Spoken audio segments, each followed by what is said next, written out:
14 जून 2020 एक ट्रैजिक दिन for every movie fans. Sushant Singh Rajput की रहस्यमयी एंड मिस्टीरियस मौत ने बॉलीवुड के दोहरे रवैये या टू फेस्ड इंडस्ट्री को सबके सामने लाकर रख दिया। उनकी मिस्टीरियस मौत के बाद सारा बॉलीवुड तो ट्विटर और इंस्टाग्राम पर अपना दुख व्यक्त कर रहे थे। कुछ लोग तो डिप्रेशन पर क्लास भी देने लग गए थे, मगर एसएसआर के ट्रू फैंस को कभी भी डिप्रेशन की थ्योरी पे भरोसा नहीं था और उन्होंने अब सोशल मीडिया पर जस्टिस फॉर एसएसआर के नाम से कैंपेन स्टार्ट किया और ऐसे कई सारे सबूत प्रेजेंट किए जो उनकी मौत की मिस्ट्री को सुसाइड की थ्योरी से काफ़ी अलग कर देती है। और जब से सुशांत सिंह राजपूत के पिता ने बिहार पुलिस की मदद ली है, तब से मुंबई पुलिस का एक अलग ही चेहरा सामने आया। Gut feel, aggression, common sense, ये है मुंबई पुलिस का काम करने का तरीका। और यह सब देखने के बाद केवल एक ही चीज हमारे मन में आती है, उतार कर फेंक दो ये वर्दी और पहन लो बलवंत राय का पट्टा अपने गले में। You bastards! मुंबई पुलिस की इन हरकतों को देखकर एक फिल्म का बॉक्स ऑफिस कलेक्शन तो काफी बुरी तरह से अफेक्टेड होने वाला है। मुंबई पुलिस पासपोर्ट पे रिलीजन देखकर गोली नहीं चलाती, क्रिमिनल रिकॉर्ड देखकर ठोक। खैर, टॉपिक से डाइवर्ट हुए बिना अब हमारे सामने केवल एक ही सवाल है, क्या सुशांत सिंह राजपूत के बाद बॉलीवुड को क्या हम वैसी नज़रों से देख पाएंगे? क्योंकि इस गंदगी के बारे में सबको पता था और पता है, मगर फिर भी बॉलीवुड करोड़ों में खेलता है। अभी तो कई सारे लोग बॉयकॉट बॉलीवुड का नारा लगा रहे हैं, मगर यही लोग सलमान खान को एक सुपरस्टार बनाते हैं, जिसके ऊपर काले हिरन का मामला और कुख्यात हिट एंड रन केस चला और कई सारे कॉन्फ्लिक्टिंग बयान के बाद भी ये बाइज्जत बरी हो गए। और रविंदर पाटिल, इस घटना का एकमात्र आई विटनेस, अपनी बात पर अंत तक अड़ा रहा कि स्टीयरिंग व्हील पर एक्चुअली कौन था। उनकी भी मौत टीबी से बहुत ही बुरी हालत में हुई। फिर भी यू कैन सी बाद में इनकी फिल्में करोड़ों कमाती हैं, starting from wanted released on 2009 और शुरू होती है साउथ रीमेक्स का एक सिलसिला और लोगों ने इन्हें सर आंखों पर चढ़ा लिया। इस बीच ऐसा क्या हुआ? हम इनका काला पास्ट कैसे भूल गए? इन्होंने ऐश्वर्या के साथ वायलेंट बिहेवियर किया, विवेक ओबरॉय का कैरियर तबाह कर दिया और फिर भी इन सबको दरकिनार कर इन तथाकथित पीआर एजेंसीज ने इनका इमेज वॉश किया और बीइंग ह्यूमन का जन्म हुआ। आप क्रोनोलॉजी समझ लीजिए। और इन्हें एक दयावान दानवीर भाई के रूप में दुनिया के सामने प्रेजेंट किया गया। आप खुद इनके मुंह से ही सुन लीजिए कि ये इतनी चैरिटी क्यों करते हैं। अच्छा काम करने के, एक तो क्योंकि गिल्ट छुपाने के लिए कि ये कुछ हरकतें हो गई हैं मुझसे, ये करके रफा दफा करो। अब आप समझिए कि इंडियन नेता चुनाव से पहले ही कंबल क्यों बांटते हैं? क्योंकि इंडियन पब्लिक की मेमोरी काफ़ी वीक है और ज़्यादा पहले की बातें वो भूल जाती हैं। ये पीआर एजेंसी इन्हीं चीज़ों का इस्तेमाल कर इन सो कॉल्ड स्टार्स का इमेज वॉश करती हैं। For example, Suraj Pancholi, a main suspect in Jiah Khan case, इन्हें 2016 में बेस्ट डेब्यूटेंट का अवार्ड मिलता है, जहां विकी कौशल नॉमिनी में मसान के लिए थे। हिपोक्रेसी की भी सीमा होती है। आप जानना चाहेंगे क्यों? या देखिए। Salman Khan called me up.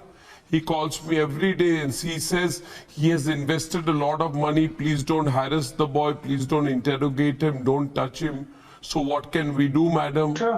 तो फिर one more example, Sanjay Dutt 1993 के स्कैंडल के बाद जेल में सजा काट चुके थे। संजय दत्त की इमेज को मेकओवर कर संजू मूवी में कर दिया गया। वही संजय दत्त जिनकी 308 गर्लफ्रेंड होने पे पब्लिक वाहवाही करती है, मगर सुशांत सिंह को एक वुमनाइजर बोलती है और बुरी नज़रों से देखती है। जिस संजू के सपोर्ट में जब सारा बॉलीवुड खड़ा था और अभी सारे so called stars and super stars are actually mum in case of Sushant Singh Rajput. इतना सन्नाटा क्यों है भाई? और जो लोग डिप्रेशन की क्लास दे रहे थे वो तो फिलहाल बोलिए सर। तो इन सब चीज़ों का कुछ हद तक जिम्मेदार हम लोग भी हैं, जो चमक दमक वाली चीज़ों के पीछे भागते हैं और क्वालिटी प्रोडक्ट्स की ओर तो देखते ही नहीं है। कैसे? इस पर एक वीडियो मैंने बनाया हुआ जो ऊपर आई बटन और लिंक नीचे डिस्क्रिप्शन में दिया हुआ है, एक बार जरूर देखिए। सुशांत सिंह राजपूत की घटना ने अभी एक तरह से स्टेग्नेशन पॉइंट का काम किया कि अब बस बहुत हुआ और लोगों ने एक तरह से बॉयकॉट बॉलीवुड का मोर्चा खोल दिया है, जिस कारण कई लोगों ने तो खुद ही सोशल मीडिया क्विट कर लिया। और एक लेटेस्ट एग्जाम्पल देता हूँ, सी दिस। धर्मा प्रोडक्शन का नाम इस फिल्म के पोस्टर से ही गायब हो गया। लेकिन ज़्यादा खुश ना हो, क्योंकि आपको लगता है कि boycott Bollywood is really practically possible.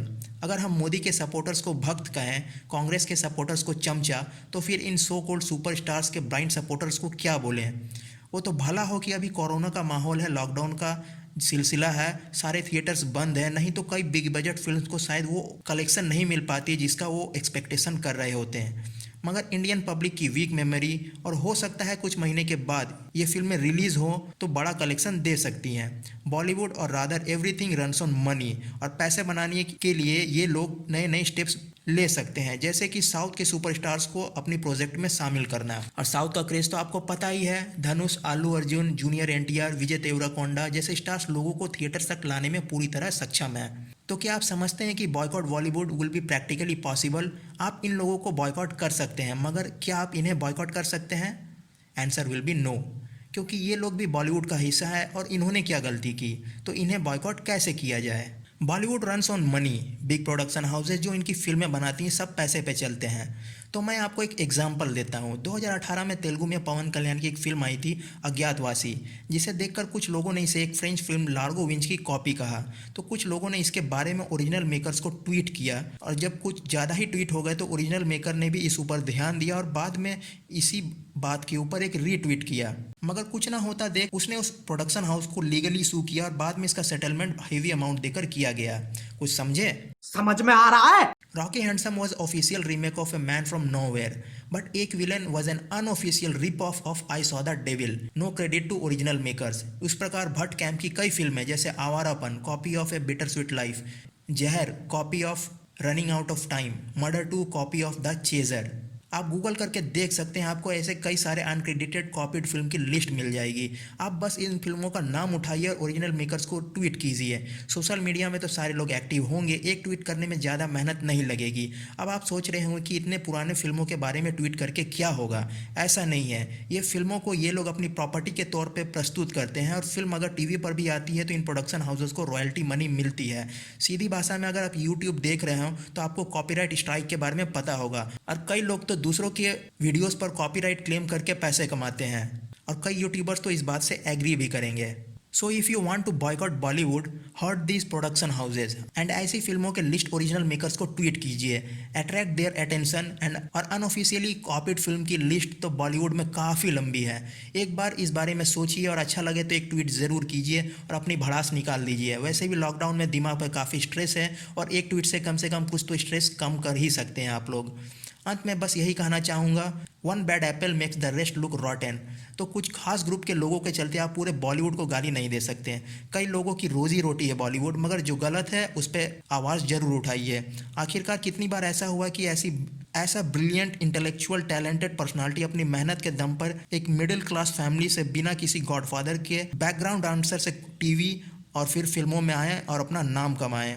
He represents the Indian middle class and Indian youth, इसलिए लोगों का इमोशन इस केस से काफ़ी जुड़ा हुआ है। आगे सुशांत सिंह राजपूत के केस में क्या होगा nobody knows, but we should hope for the best. बस एक बात का ध्यान देना होगा कि ये नो वन किल्ड जेसिका से एवरीवन किल्ड सुशांत ना होने पाए। Thank you.